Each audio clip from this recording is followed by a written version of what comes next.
Assalamualaikum warahmatullahi wabarakatuh. Alhamdulillah wa syukurillah, la haula wa la quwata illa billah, amma ba'd. Pada seluruh mendengar kajian tafsir sore ini yang dirahmati Allah, pertama-tama marilah kita bersyukur kehadirat Allah diberikan kesempatan pada bulan yang mulia ini untuk bisa bersua dalam kajian majelis ilmu, yaitu dalam kajian tafsir Al-Maraghi.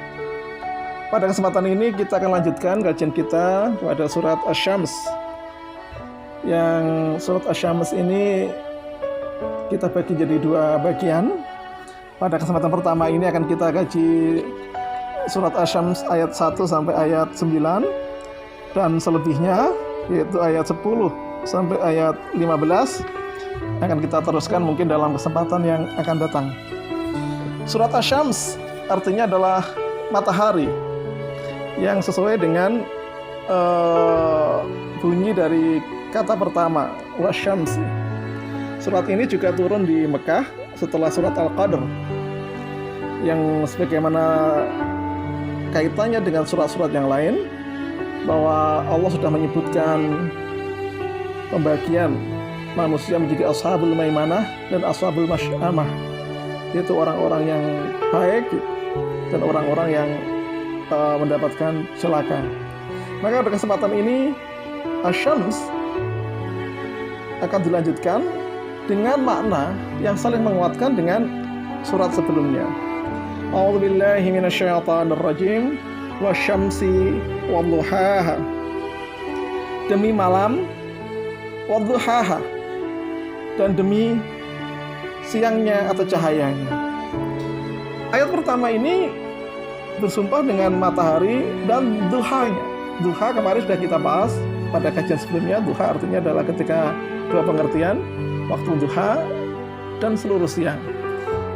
Demikian pula di dalam surat ini ayat 1, yang dimaksud dengan duhaha adalah cahaya matahari atau siangnya ketika matahari itu terbit.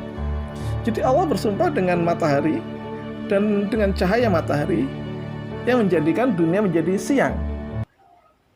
Wal qamari idza talaha, dan demi matahari idza talaha, dan demi rembulan ketika mengikuti matahari. Ada dua tafsir juga.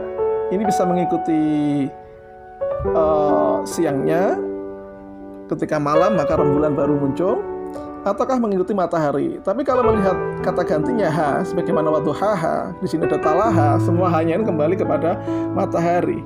Jadi ketika di bulan-bulan ketika matahari tenggelam, maka pada bulan tertentu ketika ada rembulan, maka rembulan akan muncul. Di sela-sela itulah kita akan melihat misalnya seperti penentuan awal Ramadan dan Syawal kalau kita menggunakan ru'yah. Ya, ini Allah bersumpah dengan matahari dengan siangnya dan dengan rembulan ketika mengikuti matahari. Saat matahari tenggelam, rembulannya muncul atau tabi'aha. Wan nahari idza jallaha, dan demi siang ketika jallaha, kasyafa syams wa tamawduha, ketika siang itu menyingkap matahari dan menyempurnakan cahayanya. Wal laili idza yaghshaha, dan demi malam ketika menghilangkan cahaya matahari, wa yahjubu, atau menghijabnya. Jadi di 4 ayat pertama ini Allah bersumpah dengan matahari, rembulan, siang, dan malam. Matahari dikaitkan dengan cahayanya, rembulan dikaitkan dengan mengikuti matahari. Ketika matahari tenggelam, rembulannya muncul. Siang adalah ketika jallaha, ketika matahari tersingkap dan tampak cahayanya. Wal laili la yaghshaha, dan malam ketika menghilangkan cahaya matahari karena matahari tenggelam tadi itu. Was samai wa ma banaha, dan langit dan apa yang membangunnya, menegakkannya. Apa sih arti sama? Sama itu artinya memang kalau kita lihat ada perbedaan cara pandang orang dahulu dan orang sekarang. Orang zaman dahulu berpikir bahwa ini bumi, di atasnya ada alam lain. Semua alam itu ada di atas. Sehingga kita selalu menyebutkan Tuhan itu dengan yang di atas. Demikian juga surga, matahari semuanya di atas. Mengapa di atas? Ya karena asumsi bahwa ketika orang belum memahami teori-teori yang bumi mengelilingi matahari dan mungkin belum punya gambaran mengenai alam semesta, yang tampak adalah bahwa bumi ini adalah dasar hidup seluruh manusia. Kita bisa tahu bahwa orang dulu zaman Eropa dulu pun takut untuk berlayar terlalu jauh karena khawatir sampai di ujung dunia dia jatuh. Maka pahamnya di sini adalah tempat kita tinggal yang datar, di atasnya adalah tempat tinggal makhluk-makhluk yang lebih tinggi atau lebih gaib di sana. Nah, maka kalau kita bayangkan wasama yang banaha dan langit yang menegakkannya, ini pertanyaannya Al-Quran yang dipakai adalah penggunaan dalam pengertian kosmologi zaman dahulu atau zaman sekarang. Harus kita sadari bahwa bahasa Quran ini bahasa majas sebagian. Langit dalam bahasa Arab itu sebenarnya mengacu kepada apa saja yang di atas. Yang dalam tafsir Marohi dikatakan kullu ma irtafa fauqa ra'sik. Segala yang di atas kepalamu naik itu disebut dengan sama. Maka diartikan juga dalam tafsir Bari wal muradu huna bihi hadza al-qawn alladhi fawqa wa fi asyams wal qamar wa sairul kawakib allati tajri fi majariha. Yang maksud dengan langit adalah realitas yang di atas engkau. Demikian kata tafsir Al-Barahi, termasuk matahari, rembulan, bintang-bintang yang berjalan di atas istilahnya tempatnya, jalannya. Di atas jalannya mungkin ada istilah khusus untuk di dalam ilmu falak. Jadi langit dipahami segala yang di atas, tidak dipahami sebagai tempat tertentu. Memang atas ini relatif, atas ukurannya kepala kita. Meskipun malam hari, ya tetap di atas kepala kita. Meskipun kalau siang kita di tempat yang berbeda dengan malam hari, secara posisi di alam semesta, tetapi ukurannya adalah atasnya kita. Semua yang di atas kita adalah langit, gitu kan. Wal ardi wa ma tahaha, dan bumi dan apa yang pasata menghamparkannya. Apa yang menghamparkannya? Memang ini kita lihat ada beberapa tafsir dalam memahami wal ardi wa ma tahaha. Yang paling umum adalah basataha. Basataha itu artinya apa? Seperti lipatan yang dibuka kanan, kiri, depan, belakang terhampar, itu namanya basat. Nah, diartikan juga adalah segala hal yang terpapar di sana. Apapun binatang di atas dalam soal ardi wa tahaha itu adalah yang dibentangkan di atas bumi.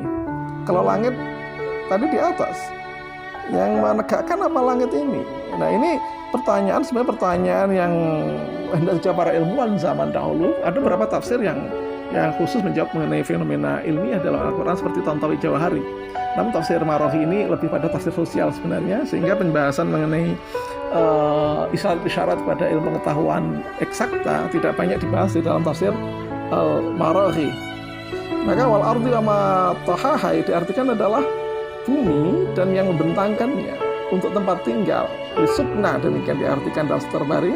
Wa jalan nas yang tafiuna bima ala dhariya min nabatin wa hayawan, dan menjadikan dan membuat manusia bisa manfaatkan apa yang di atasnya, baik berupa tanaman maupun hewan-hewan. Wa bima fi batiniha min mukhtalifil ma'adin, dan apa yang ada di dalamnya beragam-ragam barang tambah. Ya kan? Maka dalam ayat lain disebutkan dalam Al-Baqarah 22, alladzi ja'alakumul arda firasya was samaa'a binaa'a, yaitu yang menjadikan bagimu bumi sebagai firash, sebagai tikar, sebagai tempat duduk, tempat tinggal. Wassamaa'i wa ma binaa'a, dan langit sebagai satu bangun di sana. Tentu bangunnya nggak bisa kita bayangkan seperti rumah ada tiangnya, tapi bangun alam semesta itu kan ada memang. Wa nafsin wa ma sawaha, dan demi diri dan yang menyempurnakannya atau menjadikannya tegak. Apa sih kata dengan nafas? Nafas ini artinya ada dua. Allah bersumpah dengan diri manusia atau dengan seluruh makhluk. Mengapa demikian? Kata nafas ini bisa berarti diri manusia. Bagian dari jiwa manusia yang halus itu adalah nafas, jiwa. Imam Ghazali membahas panjang lebar mengenai apa itu pembahasan perbedaan antara nafas, ruh, akal, qalb. Tapi saya kira dalam tafsir ini tidak kita bahas secara panjang lebar perbedaan dari sana, karena di masa tafsir ini tidak sampai demikian. Tafsir ini hanya ingin menjelaskan, ayat ini menjelaskan bahwa demi diri manusia dan makhluk-makhluk yang disempurnakan, ditegakkan oleh Allah. Jadi kita tegak dengan nafas. Nafas bisa berarti jiwa. Manusia tanpa jiwa bukan manusia. Kita dengan jiwa kita, badan dan jiwa bersatu, jiwa dan raga bersatu, atau badan dengan nafas bersatu, ini manusia utuh. Tapi kalau kita kehilangan badan, ya kita makhluk halus, bukan lagi manusia. Demikian halnya juga kalau kemudian kita tanpa jiwa, ya kita ini mayat, ya kan? Kita bukan lagi manusia seutuhnya. Manusia menjadi manusia karena keutuhan jiwa dan raga. Ya, pembahasan ini memang menjadi perdebatan di kalangan filosof, misalnya seperti kasus Isra Mi'raj. Apakah Nabi Mi'raj dengan tubuh dan badannya, atau dengan jiwanya saja, rohnya saja, badannya tidak? Ini pertanyaan. Pertanyaan juga, nanti kita ke surga ini dibangkitkan lagi itu apakah jiwa kita saja ataukah dengan badannya? Secara teologis kita meyakini bahwa hamba, al-abdu, yang Isra Mi'raj seperti Nabi Muhammad, subhanalladzi asra bi'abdihi, maha suci zat yang memperjalankan hambanya. Hamba itu lengkap, jiwa dan raga. Kalau raga saja bukan hamba, kira-kira begitu. Kalau raga saja juga bukan hamba, dia bukan mukallaf, dia hanya badan tubuh yang mati. Kalau roh saja, ya dia tidak terkena kewajiban sholat. Bagaimana roh kena kewajiban sholat? Maka hamba utuh itu adalah jiwa dan raga. Maka dikatakan wa nafsi wa ma sawaha, artinya diri ini bukan hanya jiwa yang sifatnya halus, tapi diri manusia secara utuh yang ditegakkan oleh Allah, baik batin. Maka dikatakan di dalam Tafsir Maraghi, aikisman bin nafsi wa man sawaha warkaba fiha kuwahal batinah wa zahirah, yaitu sumpah dengan diri dan yang menegakkannya dan menyusunnya di dalamnya, kekuatan batin dan lahir. Nah, ini yang dimaksud di sana. Wala falahumul jism ala yakhtadu min a'dha'in qabilatil istimali tilka quwa. Dan menyusun bagi nafas itu badan yang mempergunakannya dari anggota-anggota tubuh yang mungkin dipergunakan untuk kekuatan tersebut. Jadi nafas itu kekuatan manusia, ya, ada manusia yang digabungkan dengan jisim atau tubuh manusia. Jadi ini kesatuan. Allah bersumpah dengan manusia, itu nafas artinya jiwa. Tetapi jiwa ini tidak berdiri sendiri, dia bersama dengan badan, maka dia menjadi manusia. Dia tegak sebagai makhluk fisik, dan dengan jiwa dia tegak selaku makhluk yang memiliki kepribadian, memiliki kehidupan.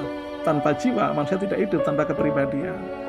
Nah, ini sebagai sumpah Allah dengan beberapa makhluknya tadi, matahari, rembulan, siang, malam, langit, bumi, dan sekarang jiwa manusia.